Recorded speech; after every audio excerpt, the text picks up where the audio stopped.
आपल्या हिंदू संस्कृतीत मांडी घालून बसण्याला खूप अर्थ आहे. आपण लहान मूल जेव्हा बसायला लागतं तेव्हा आपण त्यालाही सांगतो, अरे मांडी घाल.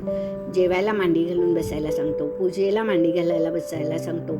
असं मांडी घालणं हे हिंदू धर्मात खूप पवित्र मानलं आहे. अशा मांडीला आपण दुरुस्त करूया. स्वागत आहे आपलं नवचैतन्य कम्युनिटीमध्ये. नागोळी ना औषध ना इंजेक्शन या टायटलवर मी Manjiri Bahadkar, life coach, EFT practitioner, Pono pranic healing, recce healing यासारख्या अनेक मोरॅलिटी. आपण अनेक अवयव बघितले. आता आपण मांड्या बघा. मांड्या कायम दुखतात का तर खूप त्याच्यावर ताण येतो, किंवा मी खूप वेळ बसले, अतिशय चालले, किंवा काही न करताही कधी कधी मांड्या दुखतात. ह्याचं कारण काय? तर कोणती तरी इमोशन तिथे स्टक झालेली असते, आणि ही जर इमोशन आपली रिलीज झाली नाही, तुम्ही गोळी घेतली तेवढ्यापुरतं बरं वाटतं, पण ती जोपर्यंत इमोशन रिलीज होत नाही तोपर्यंत मांडेदुखी कमी होत नाही. तर आपण ह्या मांडी दुखण्याच्या समस्येतून मुक्त होण्यासाठी आज आपण टॅपिंग करणार आहोत. हृदयावर हात ठेवा, दीर्घ श्वास घ्या, हळूवार सोडा. परत एक दीर्घ श्वास घ्या, हळूवार सोडा. परत एक दीर्घ श्वास घ्या, हळूवार सोडा. आता बघा, आपण टॅपिंग करूया. हे ज्या माझ्या मांड्या दुखतात, हे दुखणं मी माझं स्वतः तयार केलेलं आहे, किंवा मी भरपूर चालते, किंवा मी भरपूर काम करते, अशी मी वेगवेगळी कारणं देते, पण मी त्या मांड्यांची काळजी घेत नाही, किंवा मी त्यांना योग्य तो व्यायाम देत नाही, किंवा त्यांच्याकडे लक्षही देत नाही. तर आजपासून मी त्या मांड्यांना असं आश्वासन देते की मी त्यांची 100% काळजी घेईन, आणि ह्या मांड्या दुखीच्या समस्येतून मी पूर्णपणे स्वतःला रिलीज होऊ देते, आणि त्याची 100% जबाबदारी मी घेते. आणि यापुढे मी माझ्या मांड्यांची नियमित सातत्याने काळजी घेईन. आणि आत्ता मी हे दुखणं रिलीज करत आहे. Release now, release now, release now, release now. Release, change, heal and manifest. Release, change, heal and manifest. Release, change, heal and manifest.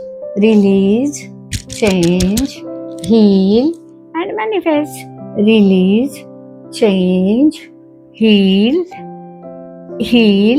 And manifest. Release, change, heal and manifest. Last round. Release, change, heal and manifest.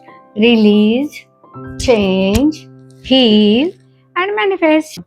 Release, change, heal and manifest.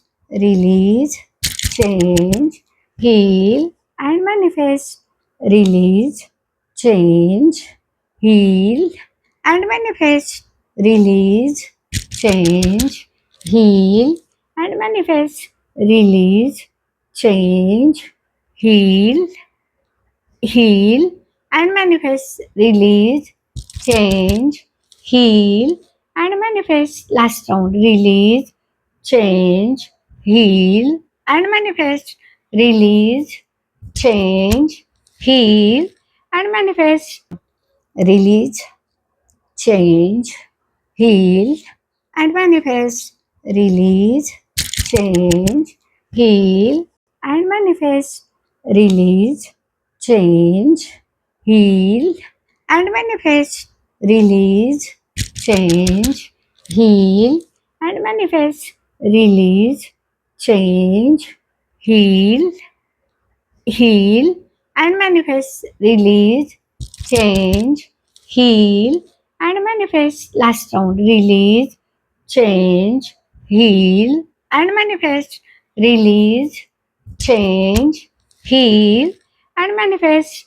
हृदयावर हात ठेवा, ती vibration जाणवा. एक दीर्घ श्वास घ्या, हळूवार सोडा. परत एक दीर्घ श्वास घ्या, हळुवार सोडा. परत एक दीर्घ श्वास घ्या, हळुवार सोडा. दोन्ही हात रब करा, अलगद डोळ्यावर ठेवा आणि डोळे उघडा आणि म्हणा थँक्यू. या मांड्यामुळे मला कळलं की माझ्या शरीरात कुठेतरी काहीतरी भावना स्टक झालेली आहे. तर thank you EFT, thank you universe, thank you my body, thank you all of you and thank you.